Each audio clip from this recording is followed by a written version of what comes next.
Now, all right. We should also be live on YouTube in a few seconds. If you have, okay. So John on Facebook is saying audio is good. Thank you, John. All right. So I guess we could. Oh, before we get started, please subscribe to our newsletter because Facebook, YouTube, they all hate us. They hate the topics that we cover. They keep deprioritizing us. All our social media outlets is not getting the reach as it used to have because of all the censorship stuff. So look in the description. There's a link to our newsletter. That's the best way to keep in touch with us. Anyways, no more fluff. Let's drop right into it. Ali, what's the first news? First bit of news is out of India. Eating eggs can turn children into cannibals, says top Madhya Pradesh BJP leader. We covered this news a little while ago after India was placed below Bangladesh and Pakistan in the hunger index. They decided they needed to do something in India for their children. So at school, they decided they were going to start feeding children eggs. It's really upset the BJP party, saying that it's national Indian culture for children to eat vegetarian or vegan. So they're very upset. And now he's saying that by feeding all the children eggs, this is going to turn them into cannibals. Okay, so for people that don't know, the BJP party is the Hindu nationalist, I would say far right extremist party. Is that accurate, Shapam? Yeah, far right extremist. Right. So so this is the second time BGP is being triggered by eggs.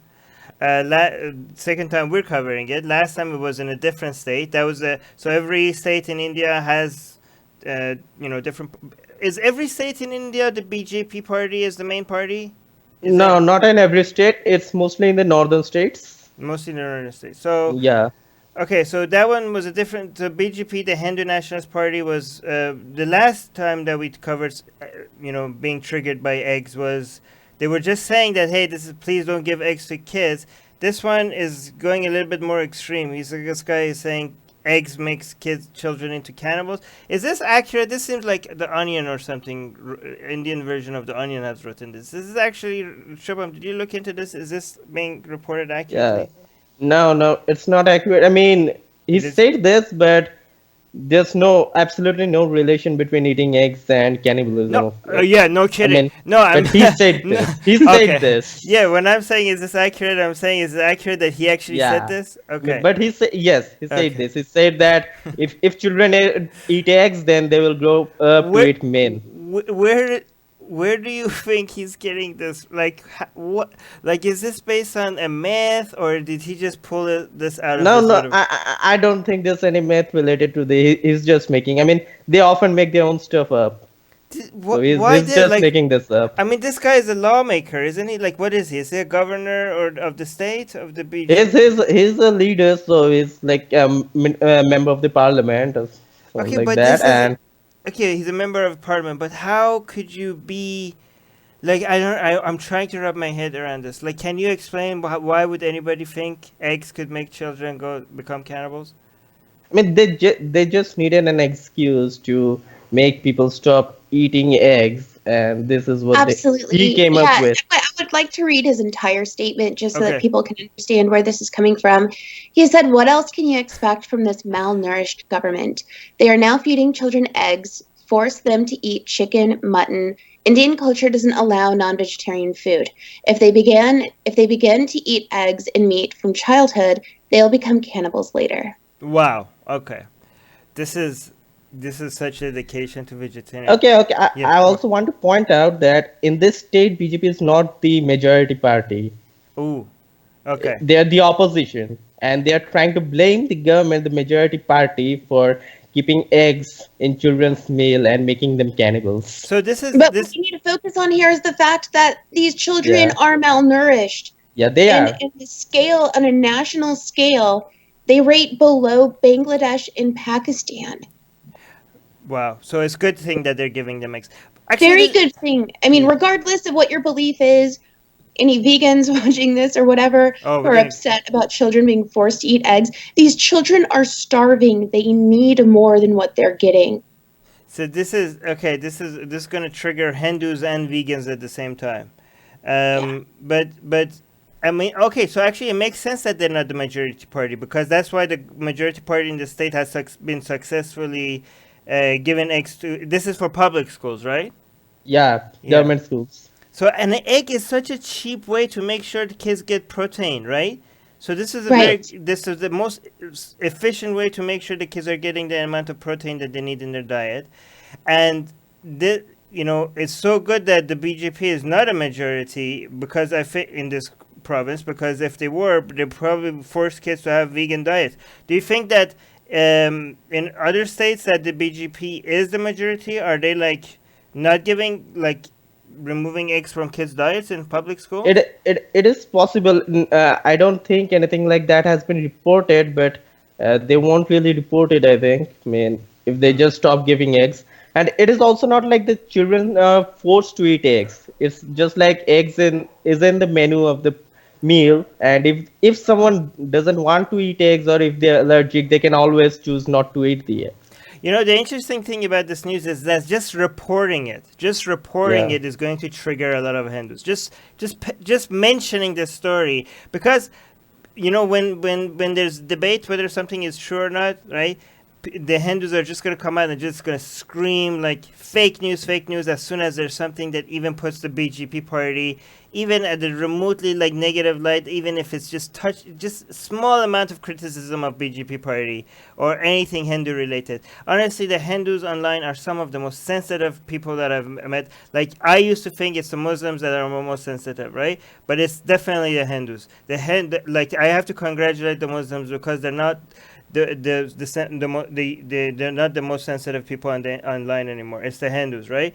And they just can't take it. And I think it's because they're not used to it, right? I think Muslims have had a couple of years of dealing with a whole bunch of people like really attacking Islam online, and I think some of them are now getting used to it. Hindus are like, but I thought like the Western people thought this is just a way of life. It's a philosophy, not a religion. Why are you guys attacking us? Go attack Islam, right? So I think they're not used to it, and that's why they're so triggered, right? So I don't know what they're going to do with this one, because they can't scream fake news on this, but it's so ridiculous that they're going to have to find a way to just say that, why are you covering this? But they can't say fake news because the quote is right there. So I think the strategy for this one is just going to be like, why are you talking about this? There are more important news out there, because they can't scream fake news like they do every time. But let's look at the top comment. By the way, Beach had a funny joke in the live chat. What did she say? Like, oh, what? Beach is saying, what came first, the egg or the cannibal? Let me see.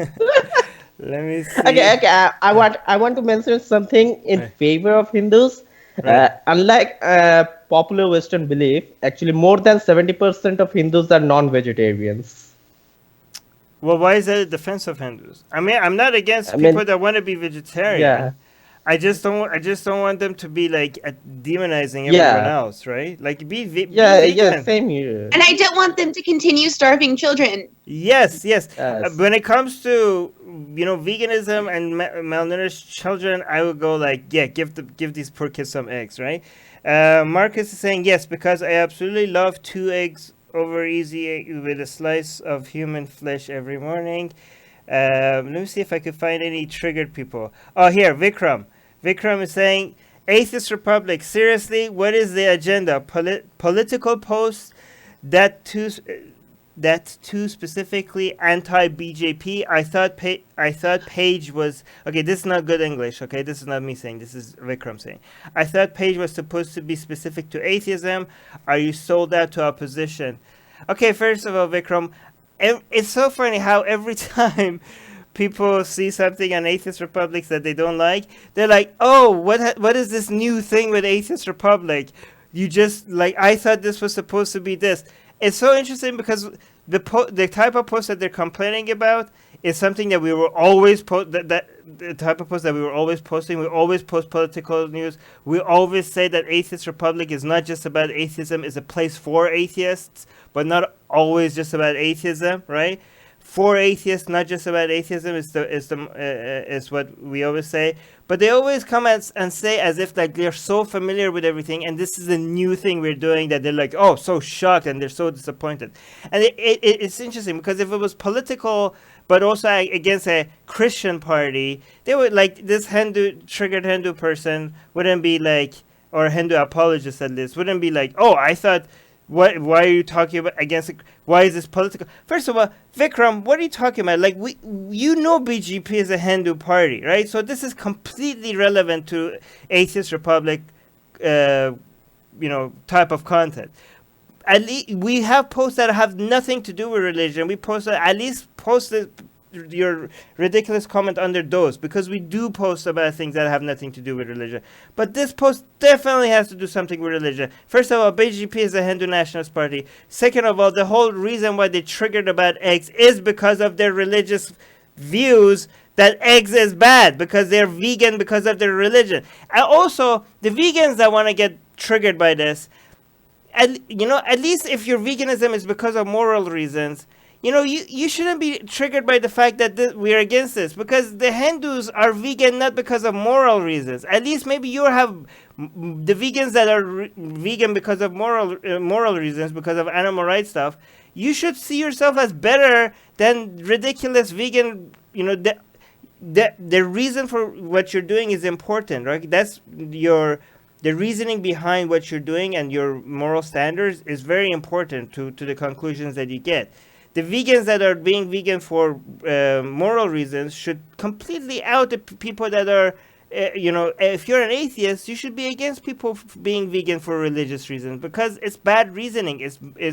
You shouldn't promote any standard that is based on religious authority or based on divine, source of, authority.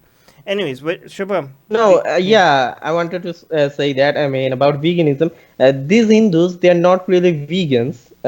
One, in India, eggs are considered non-vegetarian, not non-vegan. Okay, What? so eggs are considered as non-vegetarian. Yeah. So vegetarians have eggs, vegans don't have eggs. So this is a very No, vegetarians don't have eggs in India. India. Oh, in India. So vegetarians in India are a little bit closer to veganism. Yeah, but they're not vegans. They're not vegans. Let me clarify why. Because they have traditions where you need to run a cow over a field of fire.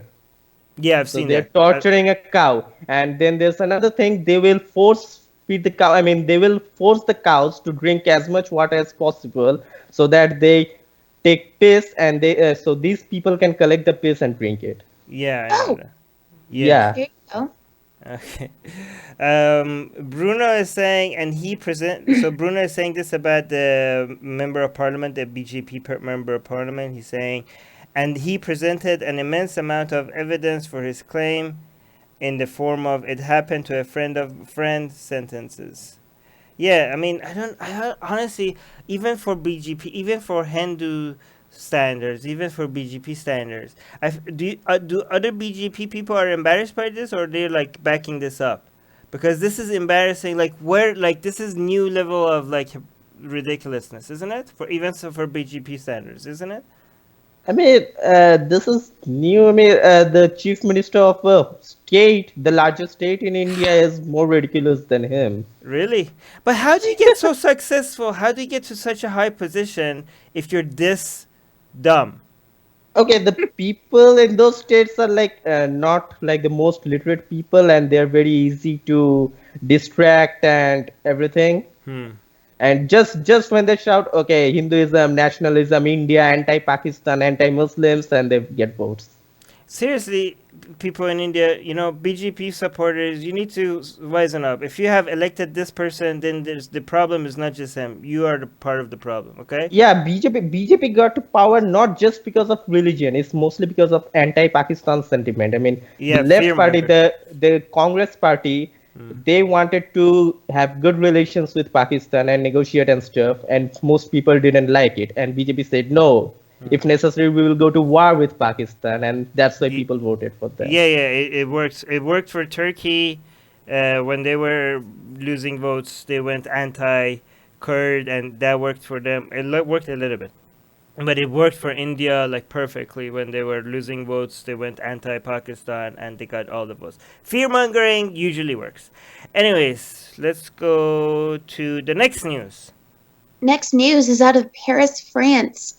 Joker audience flees cinema after man shouts Allahu Akbar in possible robbery attempt. So yeah, everyone in Paris, France, are at the movie theater. They're hanging out. They're watching this movie. This guy starts screaming, "It's political! It's political!" And he's getting laughs. The theater's cracking up. They don't know why this guy's yelling. And so all of a sudden he stands up, though, and he starts putting his hands on his chest, and he's screaming, "Allahu Akbar!" And everyone runs from the theater. People are jumping over chairs. They're piling over each other, trying to get to the exit. A mother was outside crying, looking for her child. I mean, it caused such a huge scene. People were terrified. And the police got the guy and they took him to a psychiatric unit for evaluation. But what ended up being the case here was he knew that would scare people if he did that. And him and his buddy that were there were planning on robbing everybody with like their purses and stuff that they left behind, running from fear. Wait, so was this guy like mentally ill or something, or was he just a prankster, or what? He's a robber. Oh wait! This was a strategic. But how did he think he's gonna get? Okay, so he did this so when people run away, he could just steal their bags. Yeah, because if you think you're about to get shot up, or you think you're about to get hurt, or something's about to happen, you just run. You don't think, "Oh my God, where's my purse in the dark?" Right? You just go away. And that's what he was planning on. Everyone leaving their bags behind, their personal belongings behind. Him and his buddy were just going to collect all the goodies and go. But because they didn't happening at first, they just thought, this guy's insane. So they wanted to make sure he got treated. But it just turned out he was a strategic robber. So he wasn't a Muslim, though?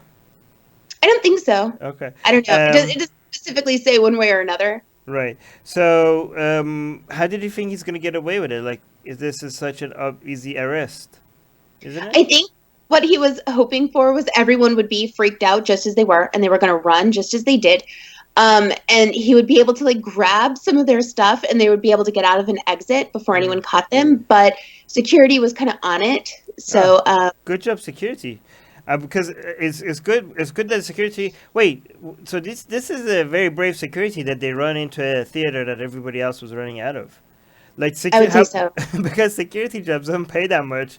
Like if somebody is shouting Allahu Akbar in a theater, and I'm working at a theater, I'm gonna be like, yeah, this job doesn't pay me. Also in America, there were police officers stationed for this movie. I don't know about around the world, but at least because of what happened during the last big Batman movie that came out. Where was this? In Colorado, okay. Many years ago. I forgot the name of the Batman movie that came out. I'm sorry. I think it was the last one that Christian Bale did. It had Bane in it, right? So was that the one? It's interesting with regards to Allahu Akbar and the power that word has now. A lot of Muslims. So I'll tell you what a lot of Muslims think and want to say, but what also a few other minority, like more fundamentalists, more maybe even radical Muslims say, right? So most Muslims would say, like, listen, Allahu Akbar just means God is great. It's not meant to be a battle, like war cry. It's not meant to mean like, hey, kill the infidels.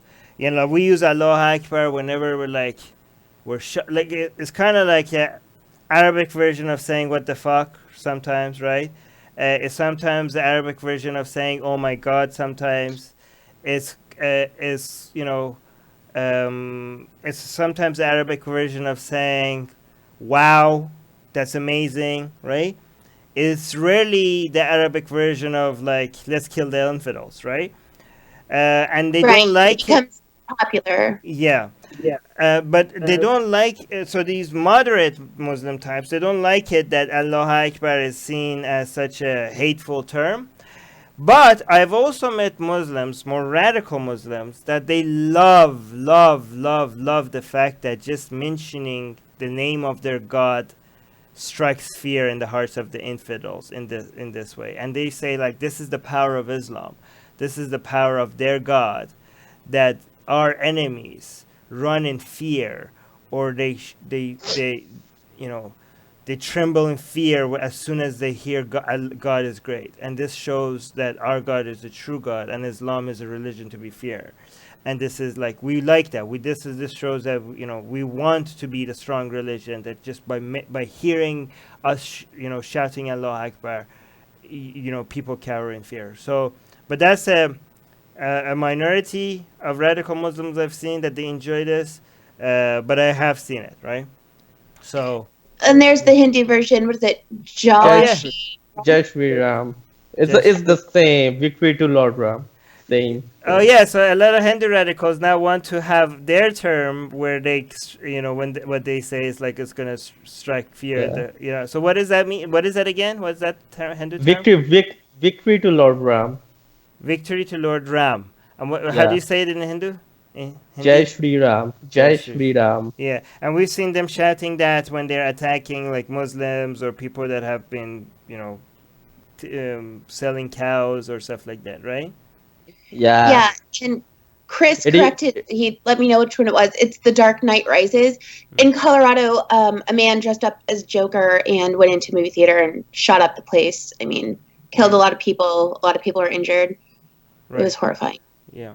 So I do think Hindus are the Hindu radicals are copying a lot of their tactics from Muslim Islamic terrorists, I aren't they? mean, they used to be Jai Shri Ram even before this, but Ah, they started using that in a more radical sense. right, They right. attack Muslims while saying that. There should be a comedy sketch where like Islamic terrorists having a class and there's a whole bunch of Hindu radicals taking notes. That would be, I don't know. All right, should we go to let me close this. Okay, next news. All right, let me pull it up here. Give me one moment. Wow, this is insane. All right, out of South Carolina, USA, Joe Biden has been denied communion at a Catholic church for being pro-abortion. For those of you who don't know what communion is, it's when you drink Jesus' blood and eat his body in order to cleanse yourself of. So you cleanse yourself, but you can't do it if you have sin in you, right? Like if you haven't confessed your sin or something like that. So this Catholic priest who Joe Biden went to go to that mass, he denied him communion because Joe Biden is pro-abortion. And he said that it is his duty. He's entrusted with the souls to my care, and I must do even this in the most difficult situations. I will keep Mr. Biden in my prayers, was his response as to why he would not let him participate in the ritual. Biden's campaign has denied to say whether Biden was actually given it eventually or not. Wait, so he went to the church like at one point during the communion did they denied him? Like was he in line and then denied him right at the very last second, or they just told him not I to don't even know. show up? That would have been very awkward if he actually was there with everybody else and I would everybody. think that if you were like in line, like traditionally the way I used to see it growing up, not that I was Catholic, just whenever I'd go with my friends, you would stand in line and you would all drink out of the same wine cup, right? And they'd place the little wafer on your tongue. So I think that if you were standing in a line like that, people would have been filming it. I mean, it's just Right, our you're right. Yes, you're right. That would have been filmed. So maybe they just told him not to even show up. yeah, you know. I would have showed up. Like I would be like, I want you to guys to actually, show, call security or whatever. Like embarrass your church even more. Like I would have, like if they told me not to come because you're not welcome here, I would like, okay, I'll come and you just throw me out. Let's see that on camera. But it's very interesting. This article, it says pro-abortion. It's interesting that the people that hate abortion, they call themselves pro-life, and they call the other side pro-abortion. And the people that are on the other side, they don't call themselves pro-abortion. They call themselves pro-choice. And what do they call people that call themselves pro-life? Anti-choice. Anti-life. Anti-choice. Anti-choice, I think. Anti-woman's choice. So yeah, but I don't know. What do you think that this is what is the thinking behind this church? Do you think they're going to get a lot of attention? I mean, why is this article even calling it pro-abortion instead of pro-choice? Well, to be honest with you, I think that this It's- article was kind of written as an ad for Joe Biden. Just to be completely honest, and the way it states everything and how Joe Biden is so adamantly pro-abortion, because pro-abortion gets people rattled. Pro-abortion gets people to click. Pro-choice is kind of boring, right? Pro-abortion is more of a dominant stance on things. And, he quotes Joe Biden in a few different places. I can't justify leaving millions of women without access to the care they need and ability to exercise their constitutional protected right. He did say in a Democratic debate earlier this month that abortions are safe, legal, and rare. Yeah, but usually when it's interesting that they're calling it pro-abortion, because usually if you're on this side, you call it pro-choice, because abortion, like, nobody loves abortion. We just think it's not that big of a deal. We're not like, yay, abortions. By the way, Spencer is mentioning, like, yes, they call it anti-choice, or like people on our side that don't have a problem with abortion, we're calling the other side anti-choice or forced birth. Forced birth. But yeah, I mean, this is actually, it's interesting because people might get triggered by this, like, oh, this is good for both of them. This is a very smart decision. Again, as people we don't have an issue with abortion, we might think like this is ridiculous, but strategically, this is really good for the church, and strategically, this is really good for Biden, right? The church might get some attention, and a lot of people like, yes, a church that stands, for they're, is on the right side and is, standing for fetuses, and even though they're not self-aware and don't matter, and they might get a lot more, they might get donation, they might get more people showing up. So this is great marketing for the church, and also it's great marketing for Joe Biden, right? I mean, he's losing, his poll numbers are going down. So it's good. It's a good way for reminding people on the left that, hey, remember, Joe Biden is being attacked by religious people for standing up for what's right. So it might help Joe Biden as well. I mean, he doesn't get much good press, so he might need some attacks like this. So strategically, this is fantastic for both sides. What do you guys think?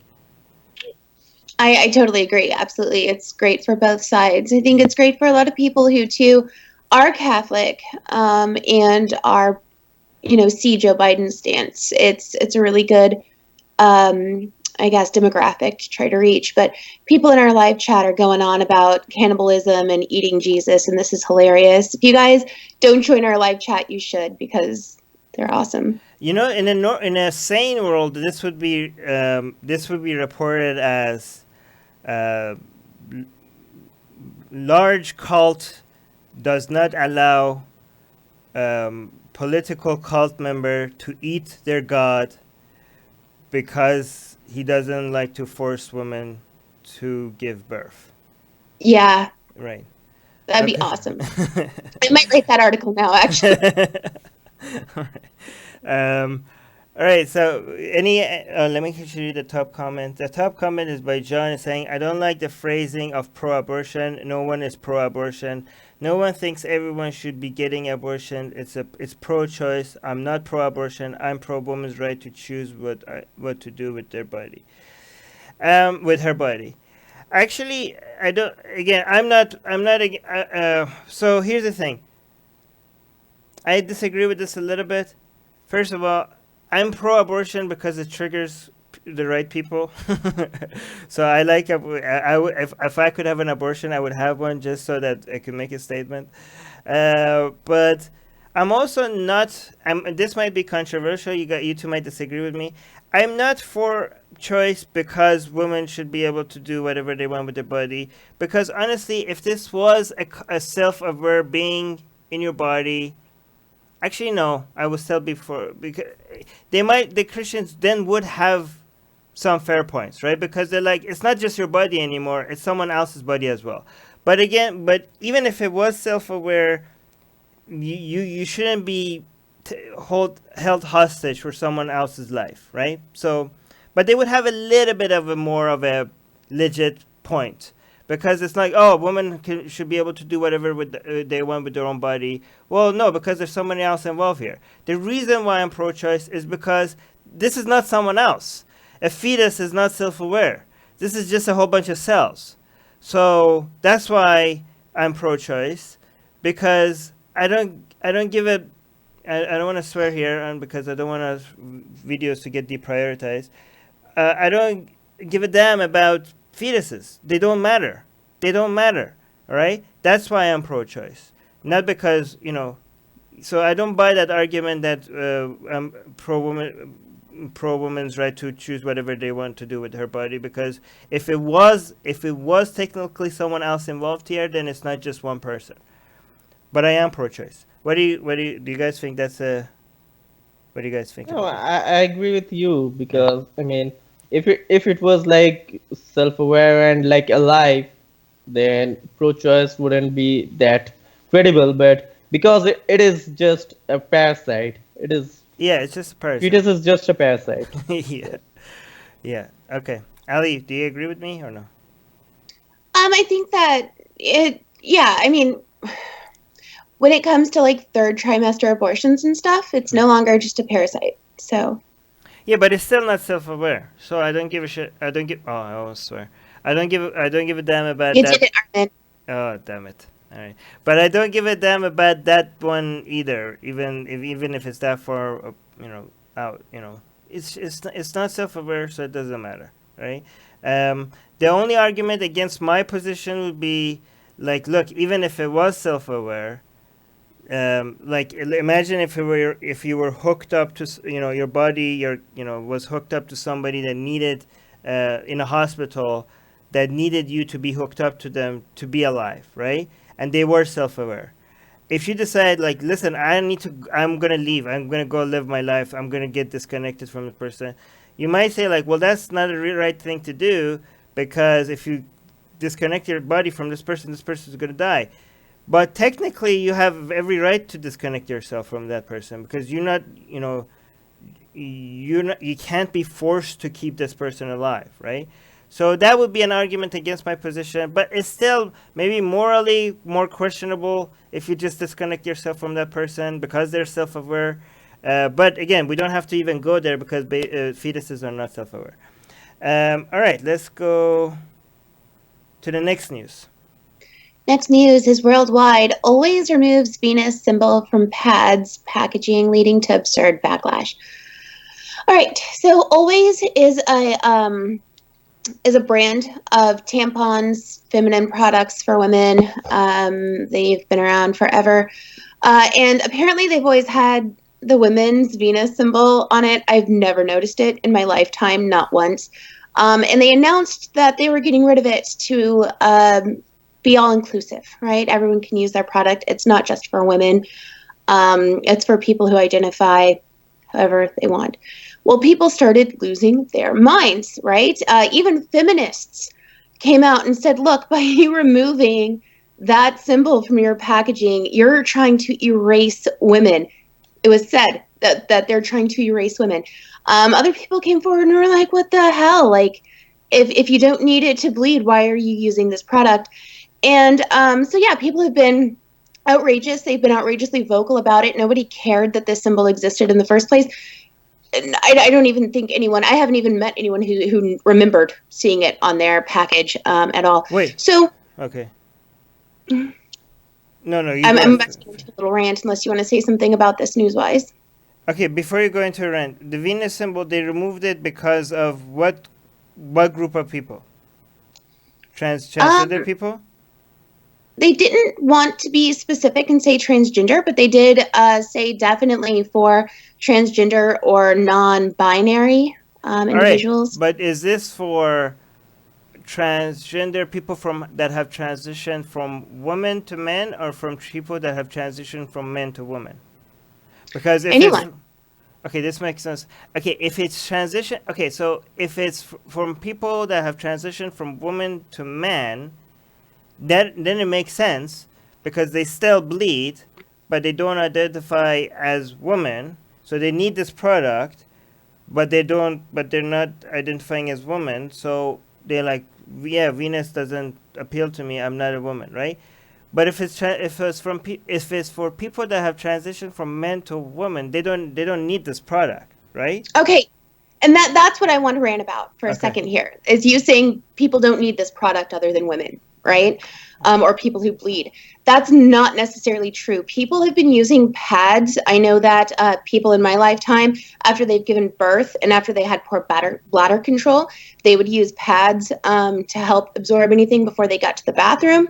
Pads can be used for anything. And when it comes to marketing, especially in the Western world, all companies are just fine with putting women's issues out there, right? Women's problems are all over the place. You'll see ads for Vagisil, for feminine itch and burning. You'll see ads for douches. You'll see ads for anything because it's like, well, who cares? Woman has a problem. We want to make sure the woman's problem's fixed. But men could actually stand to benefit from pads too, okay? Because men get sweaty, nasty ball issues in the summer. Okay, and they could definitely use pads if they wanted to. You know, there are issues that are also related to men that just don't get thrown out there because that's embarrassing. But it's always thrown out there for women. So yeah, I think that them removing it is fine. Men can use pads for various reasons. Men who have poor bladder control, pop in a pad. You know, you don't like to feel your sweaty balls and your whitey tighties, pop in a pad. You can use pads too. It doesn't really matter. So them removing this and making it non-binary, just whatever gender wants to use their product can use it. Great. They should also now take it even further and start advertising that as such. Yeah, I mean, if you have multiple uses for your product, then it's a very effective marketing strategy. This is like, you know, when Head and Shoulders came out, like, hey, you know what? This is also a good shampoo. You don't have to have dandruff to use Head and Shoulders. Like, there's other reasons why you could use this shampoo for, right? Or when, like, if you apple cider vinegar, for example, right? There's, you know, people use it for one thing, then they realize it's good for other things. You want to market it when you realize it's good for something else. You want to market that, right? Nobody gets triggered over those things. So why are they getting triggered over this, right? It's very, it makes, like, men probably won't, men are very immature when it comes to their masculinity, right? They probably won't buy something that has a Venus that is being marketed toward women. Like, if you have, like, if they're buying the same razors that could work for men, if it's pink and it's marketed for women, if you know this works for you and you're a man, you're not going to buy it because it's just, your masculinity is so sensitive that you don't want to put something pink and like cute on your body, right? Like, even though if you know it works, it has to be like dark colors, blue or black or something, or else you're going to question your whole entire identity, right? So because men are so sensitive about their masculinity, these people realize, like, this product could be used for other things. If we have a Venus symbol on this, these men are not going to buy it, right? So let's just remove it. It makes sense. It makes sense for them to remove it, right? I mean, a lot of maybe old men might probably need something like this for something else. Maybe. Right? Yeah. You know, they could definitely use it. Right. But also, this whole backlash is probably good for always, right? Like, Oh, it's fantastic. Yeah, this is great marketing. Anything that gets controversial is amazing marketing.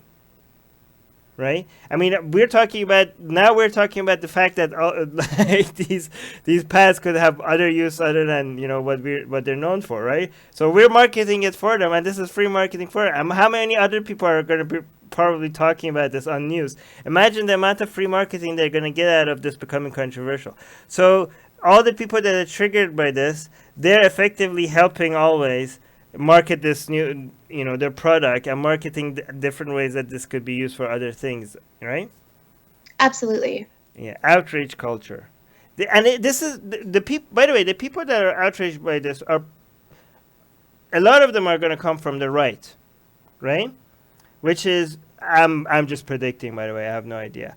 A lot of them are going to be like, oh, men can be nothing. The whole world, the fabric of society is being broken apart. Men can be women, women can be men can bleed apparently. Oh no, like the Western society is falling apart. Like and to me, that shows that, you know, all this whole stereotype that leftists are this snowflake sensitive types that get outraged by everything. It's not just you know, left. It applies to a lot of people on the right. Again, hashtag not all of the left, hashtag not all of the right. But we don't just have snowflakes on the left. We have snowflakes outrage culture also on the right, right? Chopin, what do you think? By the way, I mean, it's funny that you said the right will say the Western society is falling apart because in Asia, people would be like, oh no, the society is becoming more like the West. What? Uh, Oh, you said that in the oh yeah, West, they will say the Western society is falling fun apart, apart. while Yeah. in Asia, it will be like, oh no, the society is becoming more like the Oh, West. that's what when they see stuff like this in Asia, they Yeah, will be like, they "Oh always no, think of, oh no, this is becoming more like the we're West. becoming Western too." culture should not come here. Oh, right, right, They're right. like So, that. Yeah. yeah, okay. Shreya is saying, why though? Transphobe and transitioning people have periods too. I actually make sense. Yeah, it does make sense, but it's also not just for periods apparently. Nomi is saying, so what? When I send my sons to the store for pads, will people think they are for them? Who Okay. cares? Who cares? Yeah. Yeah. All right. Let's go to. Hold on. It's loading. It's loading. It's loading. Next news. Next news is an update from news that we've talked about previously. It's out of Florida, USA. A pastor who faced life in prison for alleged sex child abuse kills himself. We discussed this pastor a few months ago whenever these charges were first charged against him. This was the guy who had years-long relationship with a 14-year-old girl, and she had an hour-long conversation between the two of them where he completely confessed, to abusing her for several years. Matter of fact, there is an excerpt here from one of the calls that he had. He said there was never anything salacious or bad about it, and you were always too damn mature for your own good. Sorry, guys. And I have always loved you, is what he said to her. He said it wasn't like I was off hunting people. It was a connection that we had. So he did try to deny it. Prosecutor said, look, dude, it's not just this phone call. We have so much evidence to get you on. And so he's killed himself, unfortunately. So he'll never see justice. His victim and possible other victims will never see justice. But his victim did come forward saying that she was thinking about all the other victims of his and hope they're well tonight. She said that she will be pushing on, that this doesn't stop justice for her. She'll be pushing on to continue to get justice for herself and any other people who have been impacted by Full Wilder's abuse. I'm gonna say something that is gonna be very unpopular. I don't think it's good to enjoy other people killing themselves or suffering, even if they're the worst type of people. I think you become. They give some of their darkness, some of their evil is being transferred to you, and you're becoming a little bit like them. If you think it's justified to enjoy their death or suffering with the excuse of, well, they were horrible people. What do you guys think? I think it's really sad that you have to say that's the controversial stance to have. I mean, of course, we shouldn't be taking enjoyment and pleasure in this. Even when Epstein killed, I mean, that should have been a lesson to everyone on why, when these people do allegedly kill themselves, what effect this has on the victims and everyone else. This isn't good news. This isn't the trash taking itself out. This is not that at all. This is a man who just escaped, letting a girl feel that she got some justice. This is a man who has escaped any possibility of us learning something from this event at all. He could have helped come forward and helped explain what it's like to have pedophilic feelings and thoughts, and helped further something with this. These people can make a difference. These people can do good, even if what they've done is initially terrible and vile and evil. If you're happy that someone is snuffed out, then you're also happy and joyous at the possibility of anything good coming from it being snuffed out. Yeah, that's fair point, Ali. But even if there was nothing good come out of it, for your own sake, for your own, for I your know what you're own saying. mind, for keeping your own mind a little bit more pure, okay?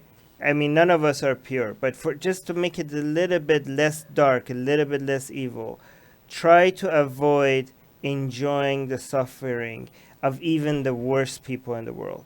Okay, just don't go there. That's a dark place to be. It's not healthy, and it's not good for the world, and it's not good for your own mental sanity. Okay, you become just the reason why we have a justice system should be to avoid other people from being harmed, not for the sake of harming people that we think deserve it, not for the sake of causing suffering for people that we think we deserve it. If we jail people, even if somebody could make a good case for execution, but I don't think they could do, the goal should be we're doing this to reduce harm that they could cause to other people, not for satisfying our desire for revenge, our satisfaction for justice, right? It should be for avoiding extra harm.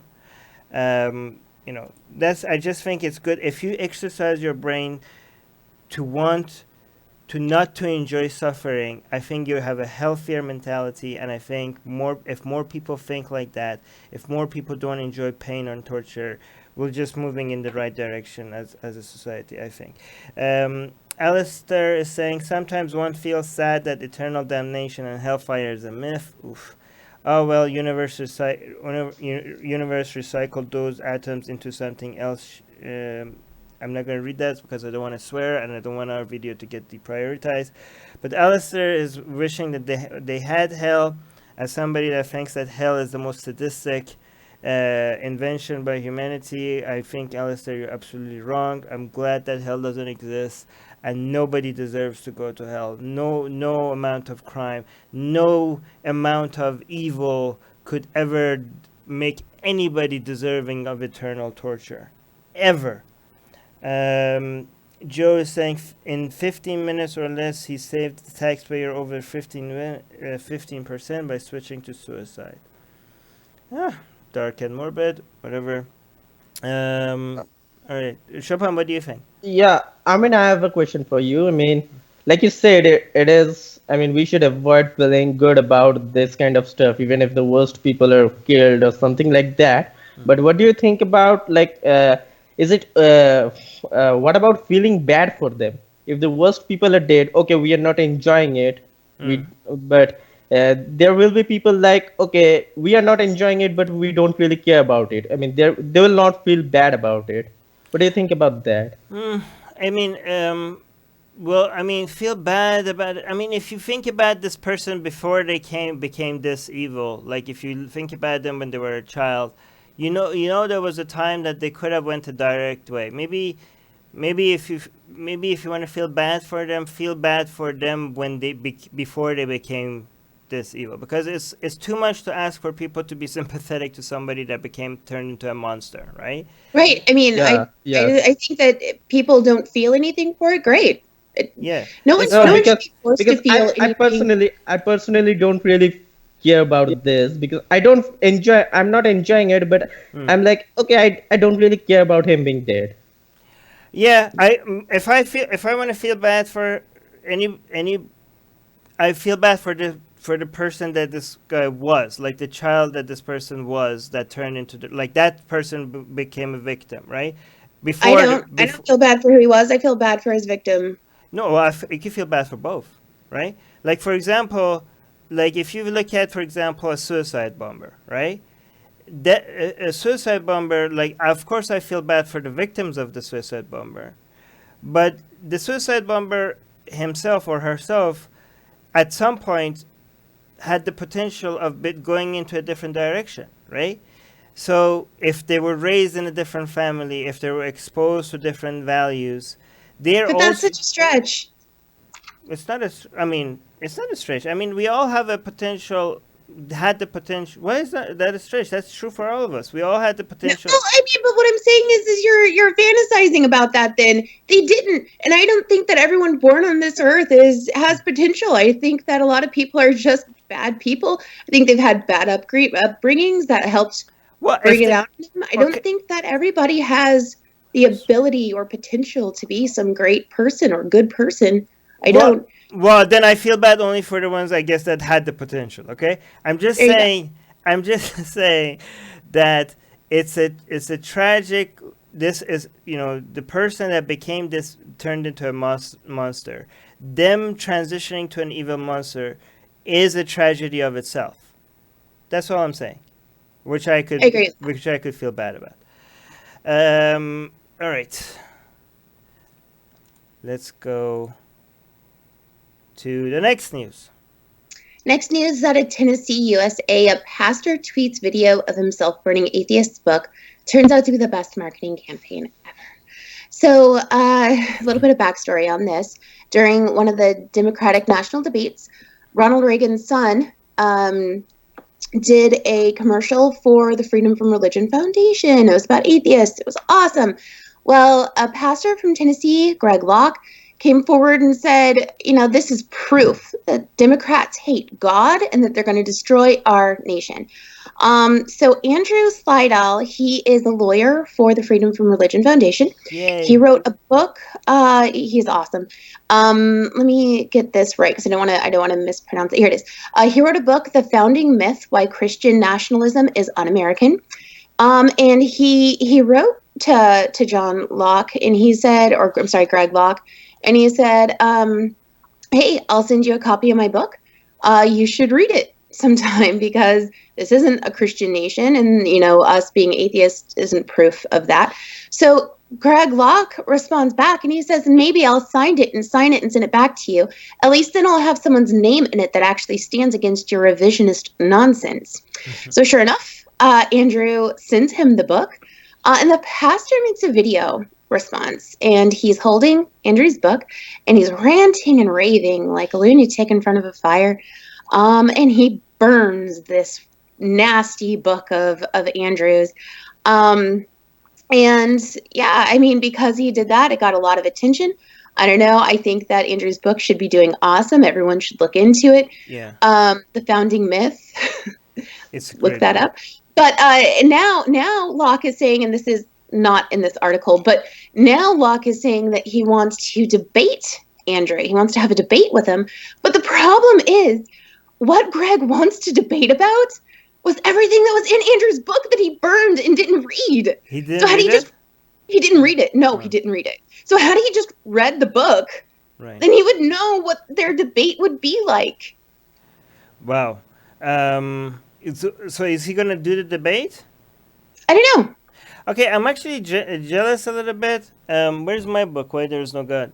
Somebody should burn my book. This is the best marketing ever. Like, can somebody send my book to this guy? Maybe he burns it as well. Let me start mailing your book out to different pastors across the Yeah, please do that. Like, and if some of them burn it, then that's going to be amazing marketing. Does this guy know that he's effectively marketing his? Anyways, but I definitely think he should do this debate. That would be even more marketing.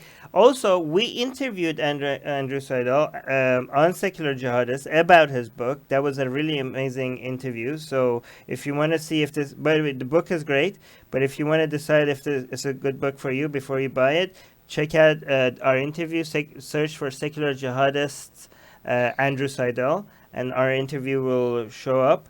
Andrew is amazing. And his work with Freedom of Religion Foundation is also amazing.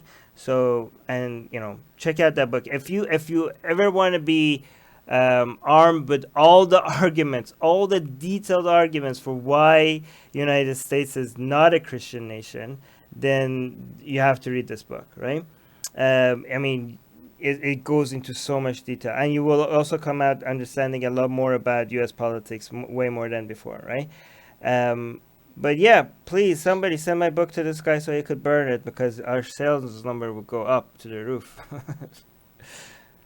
But, okay, let me see. Justin is saying, awesome. What book? Can we mention the name of the book one more time, just for Andrew's sake? Yeah, the name of the book is Founding... Oops, let me pull it up again. Founding Myth: Why Christian Nationalism is Un-American. Yeah, the Founding Myth: Why Christian Nationalism is Un-American. So I asked him that, why didn't he just go why Christianity is un-American? But he said he would have preferred, that would have been more accurate, but I guess publishers did not agree. Anson is saying most of these Bible thumpers are, is that how you say it? Thumpers, yeah, aren't much into reading anyway. Yeah, but Andrew, do that debate. I would watch that debate. That would be an amazing debate, right? Yeah. Yeah. All right. So, Shubham, did you want to add anything? No, I just think the debate would be like Ken Ham versus Bill Nye. Yeah, it would be good though. I know most of the stuff from the other side would be nonsense, but those are useful. A lot of people that might come to watch the debate might be from the other side. Some of them might start becoming skeptical if they see the other side. It did happen with the Bill Nye event. So yeah. Anyways, let's go. I mean, Next news. debates are Wait, always healthy, right? right. All right. Next Debates are news. always healthy. Yeah. Okay. Wait. Next news. Next news out of the USA, nearly a third of American Jews currently fear displaying their faith in public. So there was a massacre at Tree of Life Synagogue in Pittsburgh, Pennsylvania, where an attacker walked in with an AK-47, killed 11 people, injured a lot of people, and it has had the community kind of up in arms. That was a year ago. Okay, and since then, many American Jews have felt unsafe displaying symbols of their Jewishness, including yarmulke, Star of David jewelry. And they also cite that white nationalist rallies across America have them concerned as well. So a study released by the American Jewish Committee, mind you, keep your source of who's doing the research in mind. This is the American Jewish Committee that did this research. They said that nearly 1 in 3 American Jews fear wearing something that might identify them to their Judaism. And 84% of respondents said anti-Semitism has increased over the past 5 years. Has it though? They said that they felt like it has. They felt like it has. But how much of it is it because it has? Right. I don't know. Maybe it has. I'm not saying. I know it has. I know data shows that it has risen in Europe, but in the United States, it also probably has. But has the fear of it increased dramatically more than the actual amount that it has increased? Do you know what I mean? Like maybe like anti-Semitic views or actions has increased by 5%, but the fear of it, because of the attention of it that it gets, has increased by 50%. Do you know what I mean? Like maybe it's out of proportion, maybe it isn't. I'm not saying it is, but just because you see headlines, don't start believing trends based on seeing anecdotal stories and headlines, because the truth is that unfortunately anti-Semitic views are very common. Jew hate. Jews are one of the most oppressed and hated communities in the world. That's always been the case. It has decreased if you look at it long term, right? So maybe if you look at it short term, there's a more recent bump, but if you look at it long term, there's a dramatic decrease. I mean, if you look at what the amount of anti-Semitic views that we had to deal with globally, in Russia, in United States, in Europe, in Islamic countries, it used to be way. It's hard to believe that it used to be way worse, because a lot of people are like, how could it be worse than what it is right now? But it was so much worse. Okay, it was so much worse. And for maybe younger Jewish people, it's hard to believe because they're like seeing it in the news so much. But it is. I mean, no, it's not. It shouldn't be hard for them to believe, because they must hear a lot of stories from their parents and their grandparents, right? But also, it might be, American.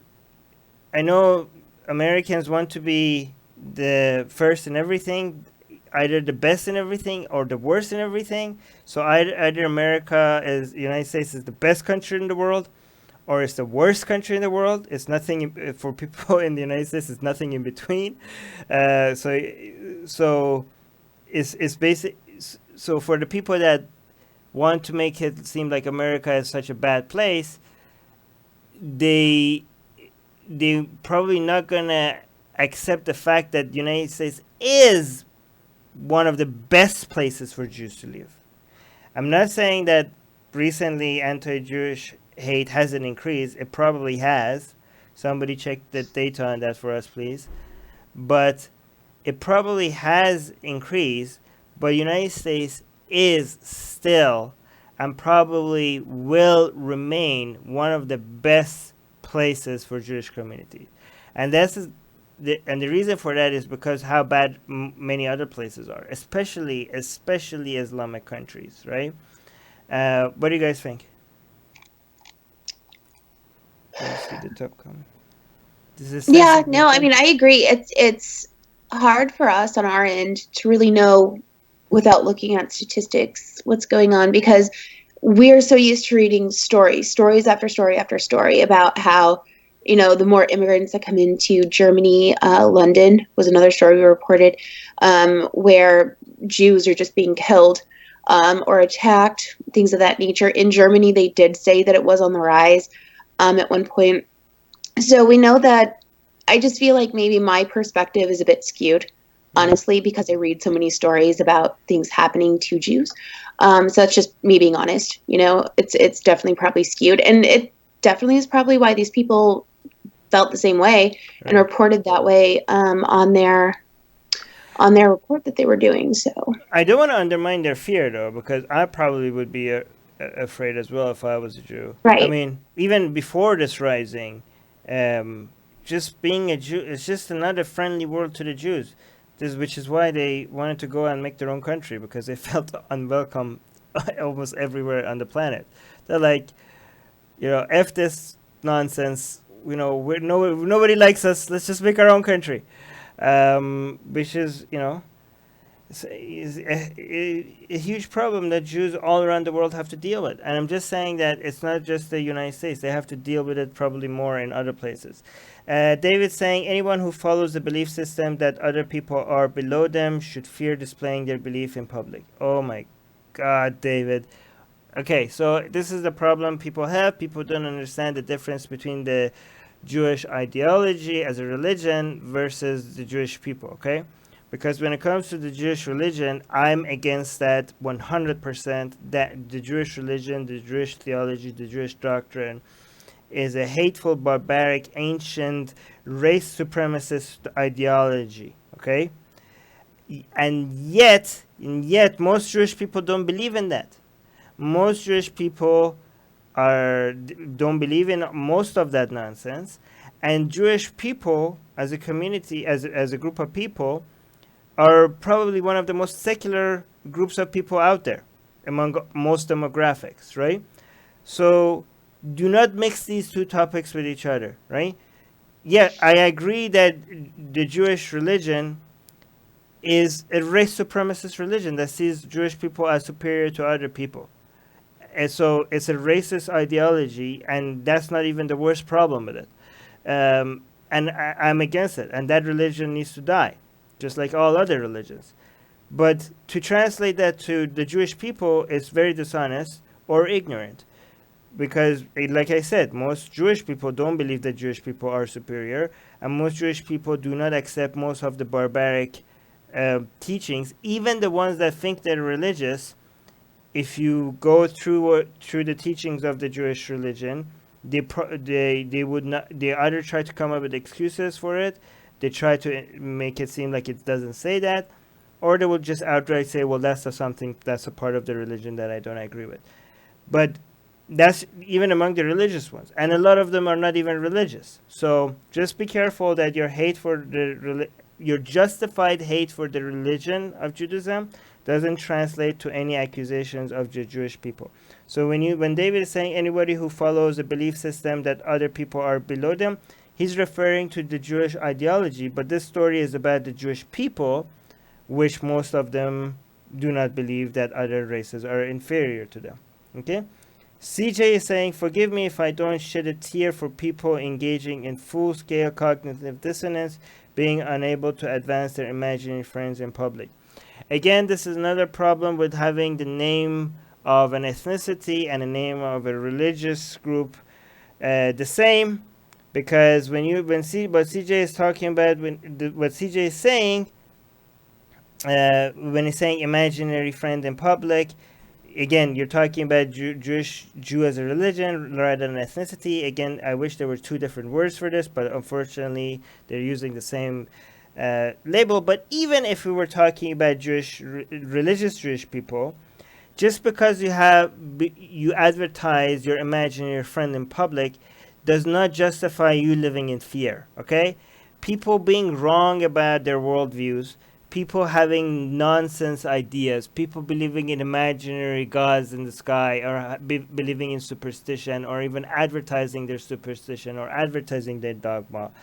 It's something that we should fight, but we should not be fighting by striking fear in their hearts or wishing them living in such fearful ways. Like, are you serious? Do you really think people being wrong about something justifies them being afraid of hate crimes? Do you think they deserve to be constantly living under threat of hate crimes just because they're wrong about their ideology? Are you serious, CJ? Are you serious? What do you guys think? It's messed up. All right. I agree with that. Shupam, do you want to say anything? Not really. Okay. All right. Next news. Next news is going to have a little bit of a disclaimer in front of it. Nobody is saying this is because of Islam. So this is out of Rotodero, Pakistan. Panic in Pakistani city after 900 children test positive for HIV. It's not just 900 children, but over 1,200 people altogether have tested positive for HIV in this very small town that is very, very poor. It's among one of the most poorest areas in Pakistan, with a very high level of people who are illiterate. So HIV is broken out, and you're wondering, like, how 900 children? How did 900 children in this small town, a small city in Pakistan, how did this happen to them? Well, they were bedridden early this year. They had raging fevers. And those fevers were resisting any sort of treatment. So the parents were frantic. Of course, the parents are frantic. They're like, what's going on? My child is sick. They're hospitalized. Children were dying. Finally, they figured out it was HIV. All these children who were coming into them had HIV. So they started tracking this down, and they found that the majority of certain children were seen by a particular pediatrician. So this pediatrician, the reason why I brought up the fact that this was a poor city, the reason why so many children went to this pediatrician was because he charged about 20 cents to see your sick kid, give them shots and fix them up, right? And when the people there make about $60 a month, that's a really good deal. Of course, they're going to take all their children to this doctor, 20 cents pop, get them fixed up. Well, he was reusing needles, and that's why he was able to keep it down like that. And in Pakistan, it's illegal to reuse needles. Okay, so that is in the law, and it's so much in the law that you can't even get bail if you're charged with reusing needles. Like they take it pretty seriously. But this doctor, after being arrested and after being charged with causing unintentional harm and manslaughter and negligence, because, like I said, children were dying, he still was able to post bail. And not only was he able to post bail, he renewed his medical certificate and now works as a general practitioner at a government hospital on the outskirts of Rotodero. Despite the law that I was talking to you about, that if you reuse syringes, it's an offense that's not eligible for bail.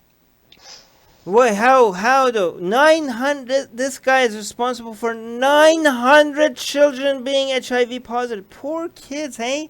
900 kids. Like, imagine all their life is... I don't know what they have to deal with. Now, so he's not solely responsible, but he is responsible for the majority of them. Okay, and a lot of the other people who were practicing this, again, were people that he knew in that same little town. So it was like, just kind of like a suggested thing, like, hey, let's just reuse these needles. Let's make it cheaper.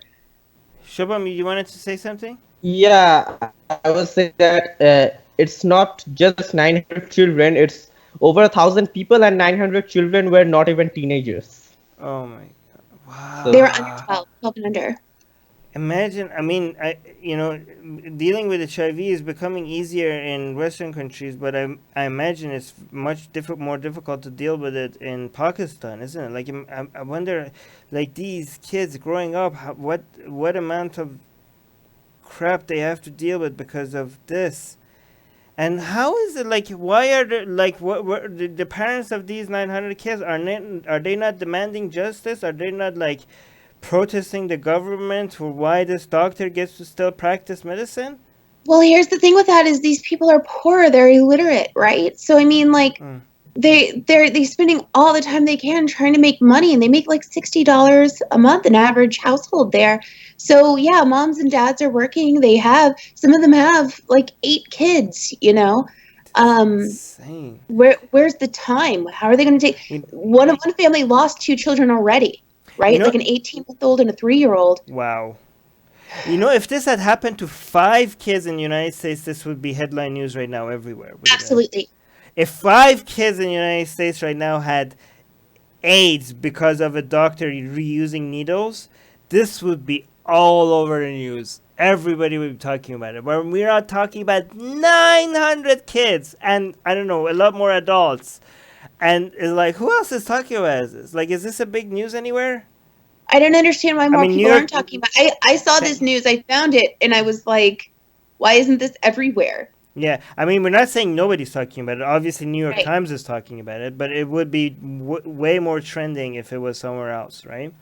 I mean, if you know, not just United States, if it was the UK or if it was New Zealand or if it was Australia, probably this would be much bigger news. I'm hoping. Okay, guys. I'm gonna scroll down, read the top comments. I'm hoping people are not happy that this is happening to people just because it's in Pakistan, right? We're an Atheist Republic page. Let's let's see what we get. Okay, let's top comment. Gary is saying, "I'm sure Allah will protect them." Oh, god damn it! I wish I could swear right now, Gary, because you're a horrible, did. horrible. So keep it going. No, I'm not. I didn't. I mean, but Gary, I'm not gonna swear at you because YouTube deprioritizes our video if I swear. But you're just a horrible, horrible person. Okay, as somebody that hates Islam and fights Islam, I say that I don't want you in my ranks against Islam, Gary. If you say, I'm sure Allah will protect them. If you think if you think this is okay because people are Muslim, or because like screw these people, they believe in Allah, so just let Allah protect them, then you might be an atheist, but you're definitely not a humanist. And you know, I'll take those Muslims that are humanists over any atheist like you. Kintama is saying they do love to share their chai boys. Okay, that has nothing to, yeah, that Kintama is assuming that the AIDS is spreading because of the practice in, you know. Someone didn't read the article. Yeah, somebody didn't read the article and just made an assumption. Ellie is saying Allah loves HIV. These people, man.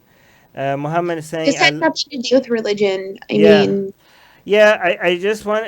Okay, this has the only. Actually, now it has something to do with religion. You know what this has to do with religion?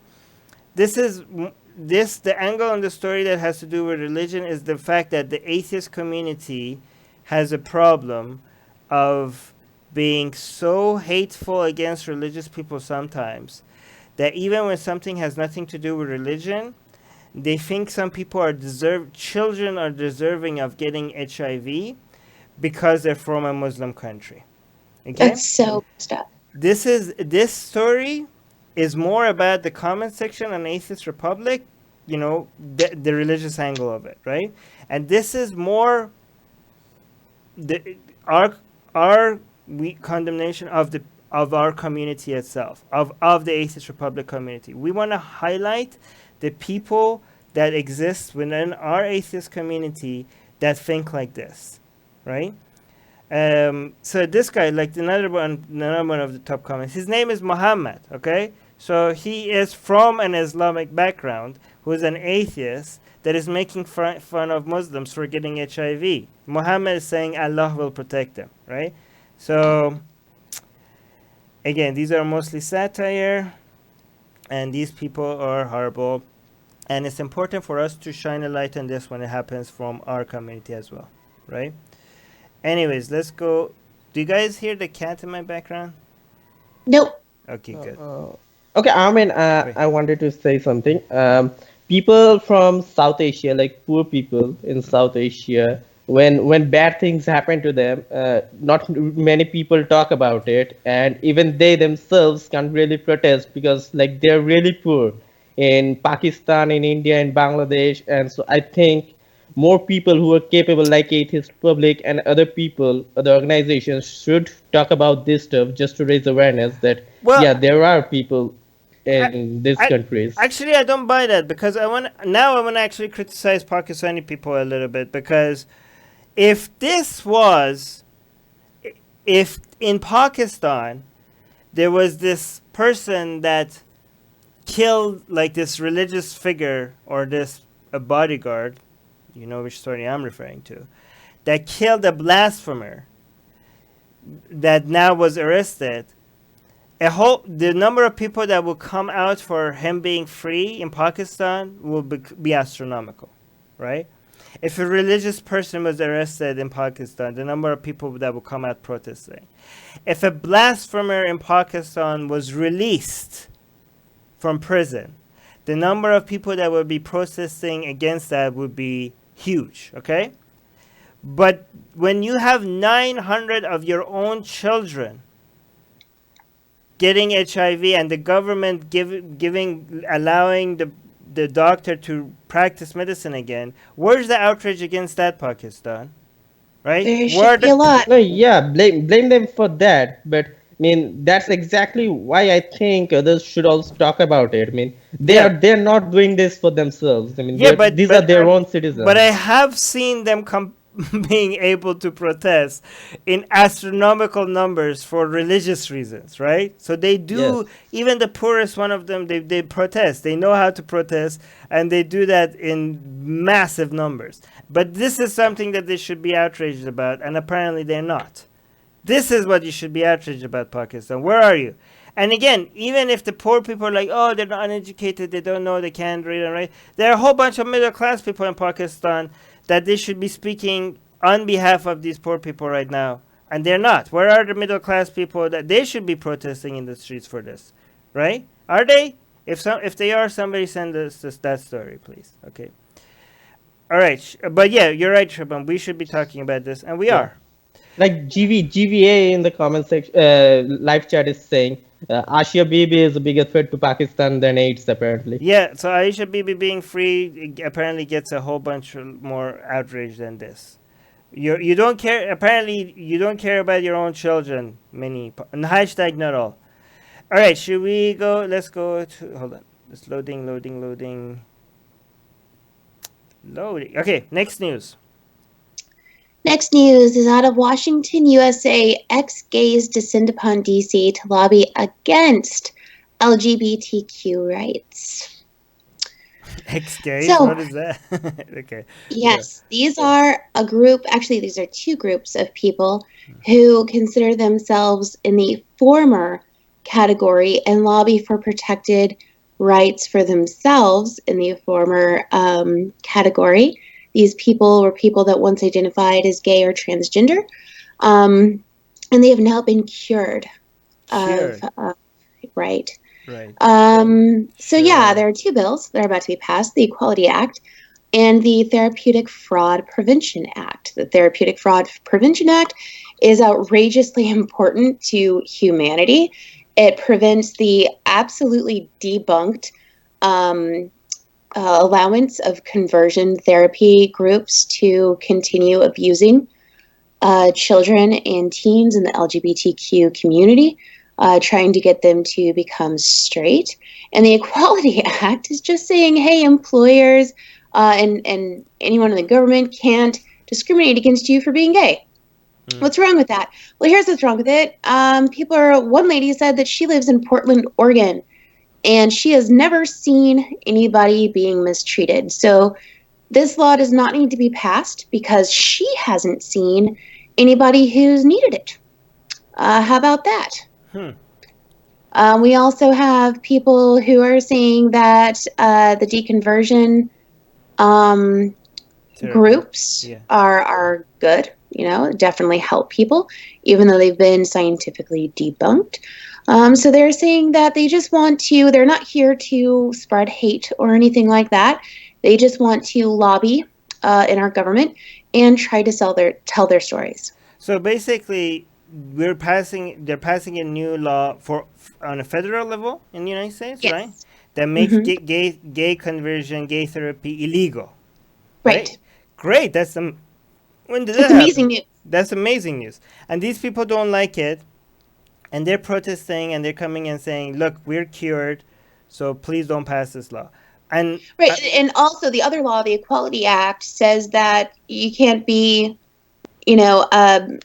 terminated from your job for being gay, or they can't discriminate against you and not hire you, or transgender, or anything of that nature. And their arguments were that it's not that your sexual preference is not should not be a protected class, and wow. it's And is this a Christian group? yes. Right. So basically, the message, if you want to translate what they're saying, is like, hey, people, please don't trust science and data and statistic, and instead of trusting that, trust our personal biased anecdotes. That's what they're saying. That's effectively what they're saying, right? Right. Ali, you should go and try. No, you shouldn't. But you might want to go undercover and try one of the conversion therapies, and then write about it. What do you think? I don't know. That'd be too much for me. I'd end up getting myself in a lot of trouble. Right.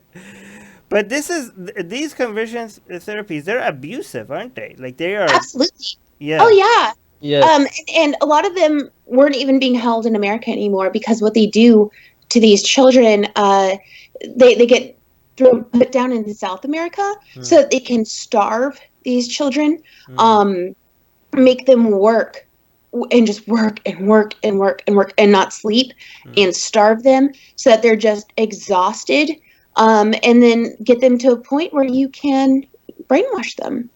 There should be another study that follows these people that claim to be cured, to see how many of them go back to admitting that they're still gay at some point. That would be Right. interesting.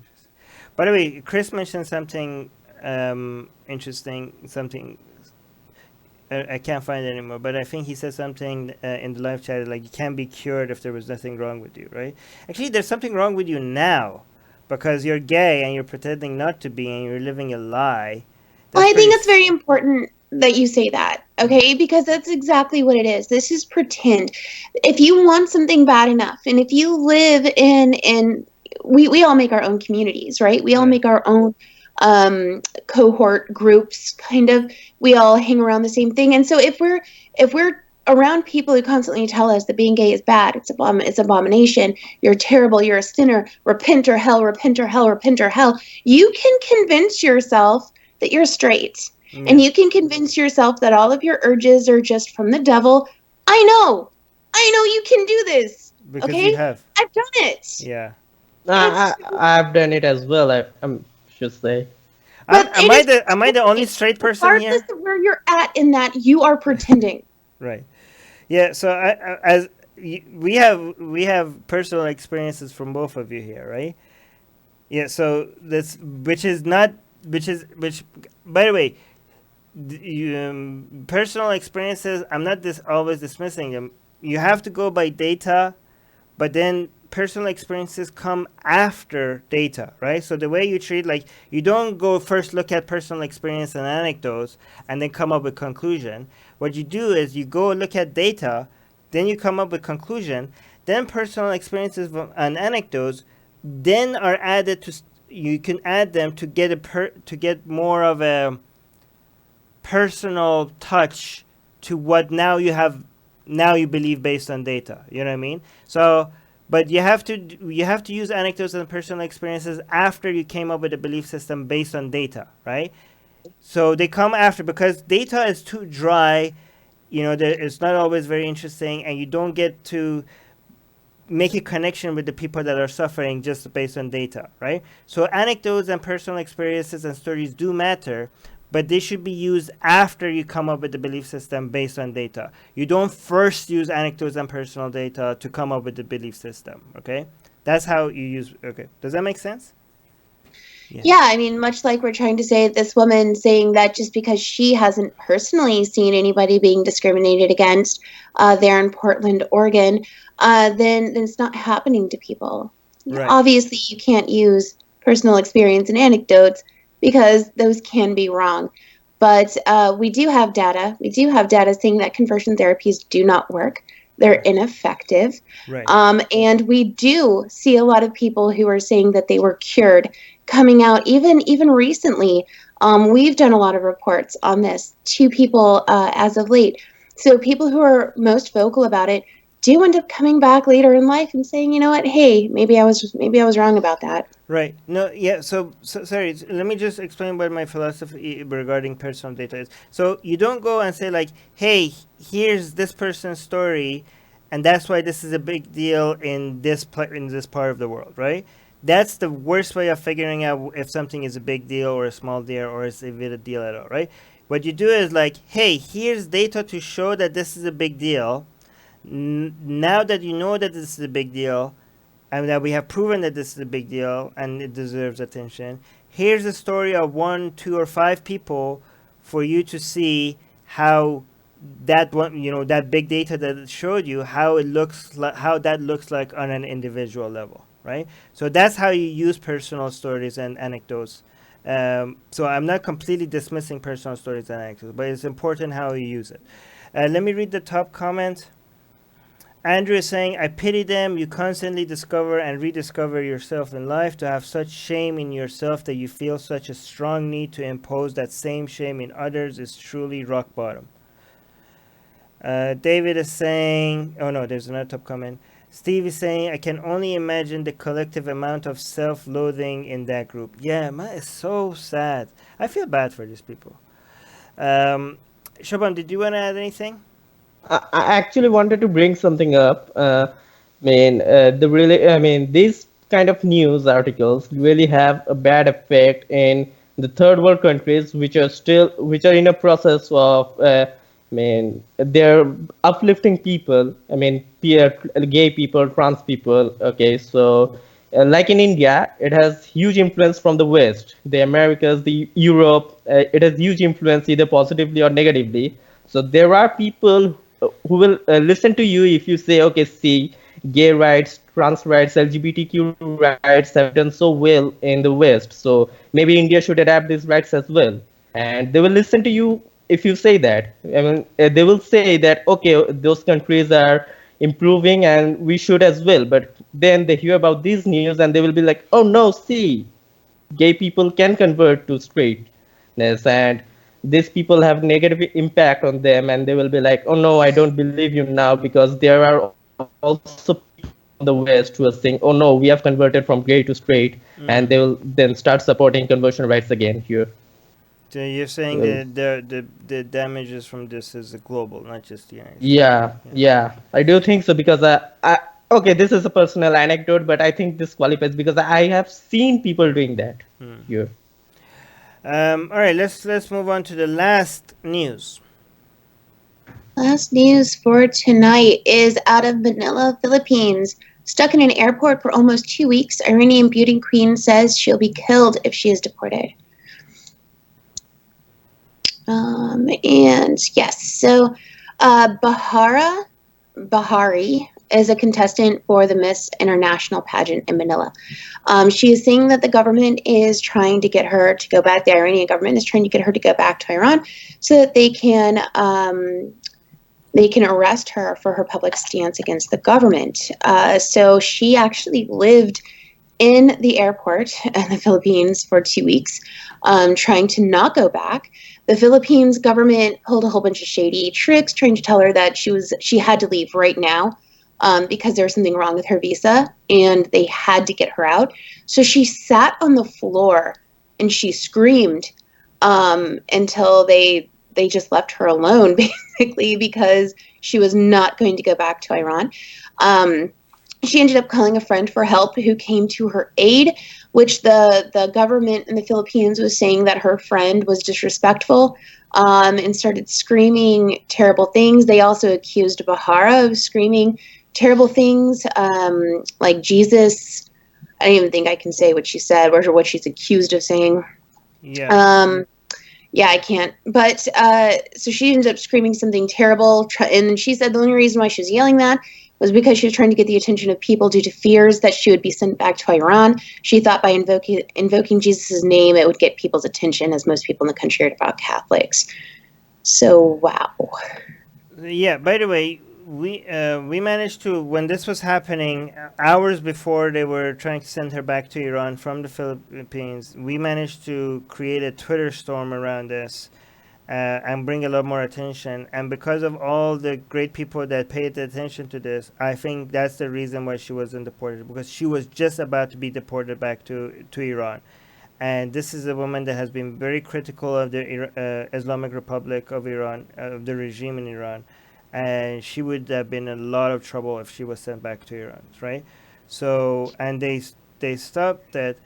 I don't think, if the accusations of the things that she said in the airport is true, I don't think that was very smart of her to say those things. But it doesn't matter. She doesn't deserve to be punished for that dramatically. For, like, she needs to be protected. She needs a lot of, I'm glad that they haven't sent her back. Is she still in the airport? She's still in the Philippines right now. She has officially been able to file for asylum. Okay. So I don't know her exact location, but she has been able to do that.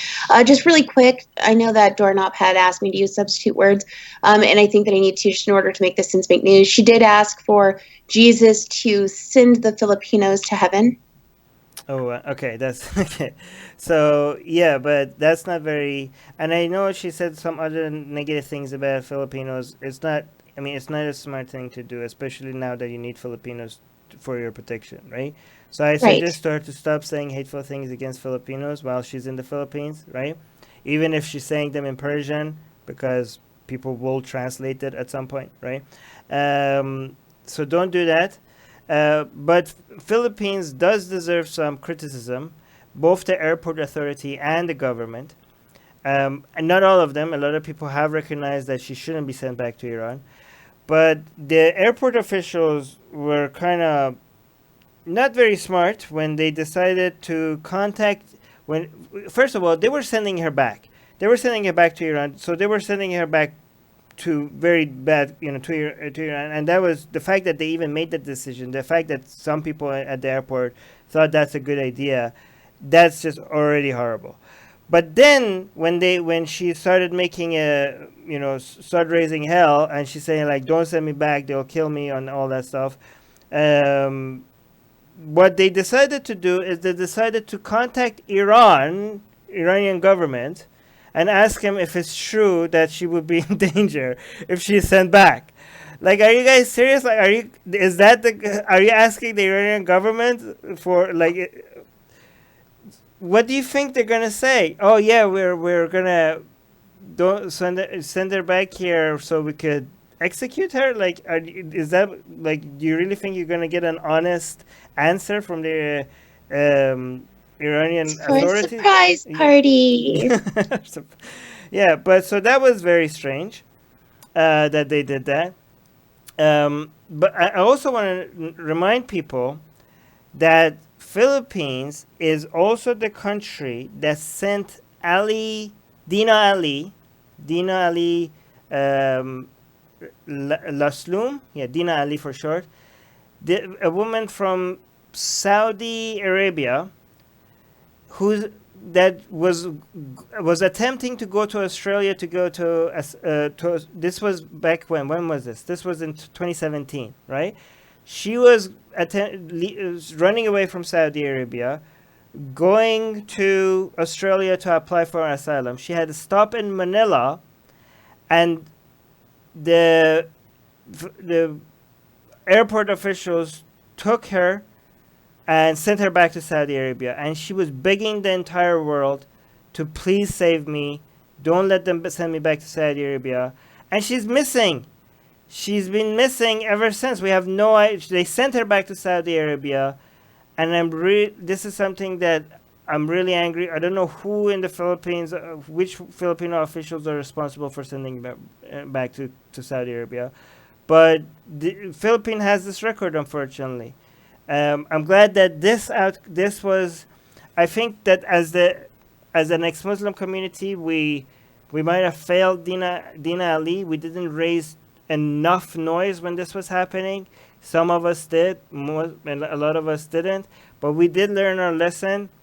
In other cases now, when somebody is hours away from being deported back to a dangerous place, we now are a lot more connected to raise a lot of attention to try to undo that undo that decision.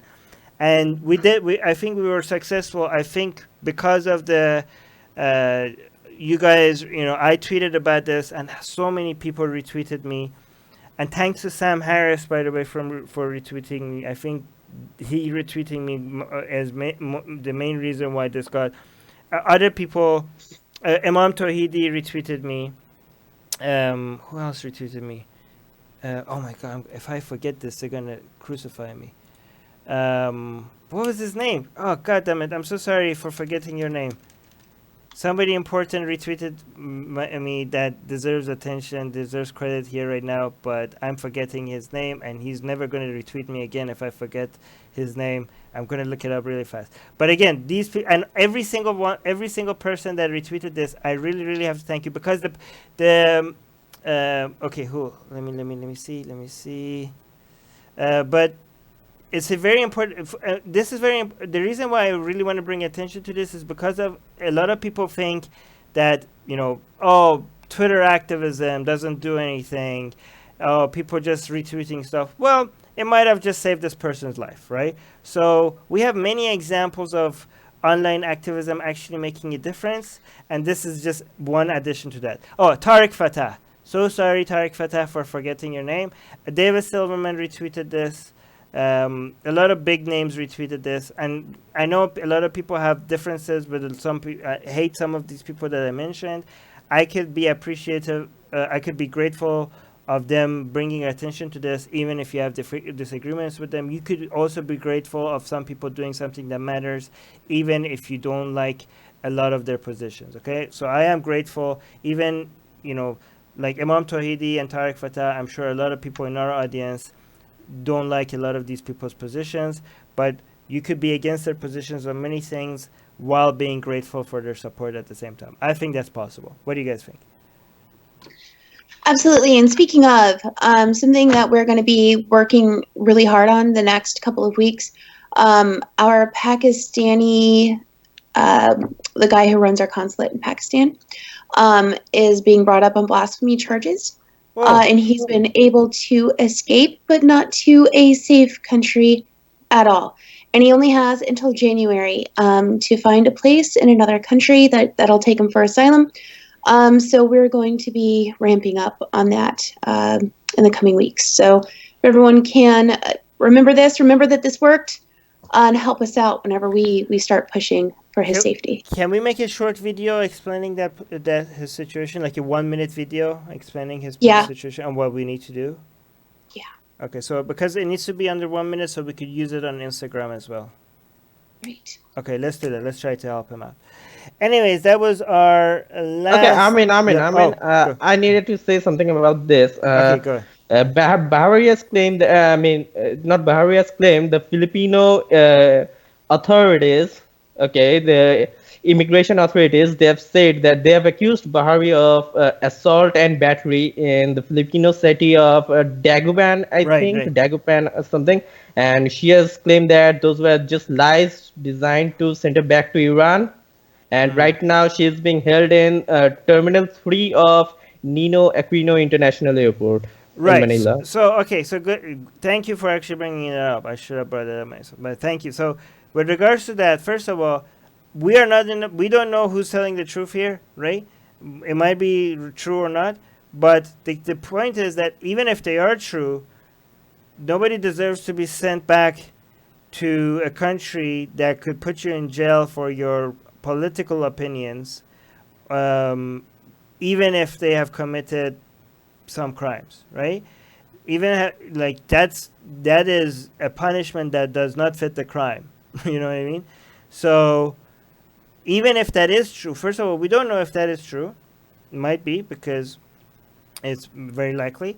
But even if it's true, that is not a good excuse for sending a political activist to a country so hostile to political activists. Do you guys agree with that? Yes, I agree. Okay, good. All right, so anything else you guys want to add? No, that was it. Okay, so Chris is saying send me the info and I'll see what I can do. Oh, thank you, Chris. Yeah, thank you everybody in the live chat. Thank you, Beach. Thank you, Johnny, Julian, Jack. Oh, hey, Jack. And John, Spencer, Ashley, everybody else. Love you guys. We had Christy here today, which is lovely. Beach was holding, admitting everybody. Thank you so much, making everybody behave. Love you all. Doorknob and GV as well, and Moose Gal. Yes, yes. And thank you to Ali and Chopin for being here. You guys, I couldn't do this without you guys. And also thank you, shout out to Anna and Mehragan for doing all the stuff behind the scene for making all this news possible. All right, love you guys. See you again next week. Bye. Bye, everyone.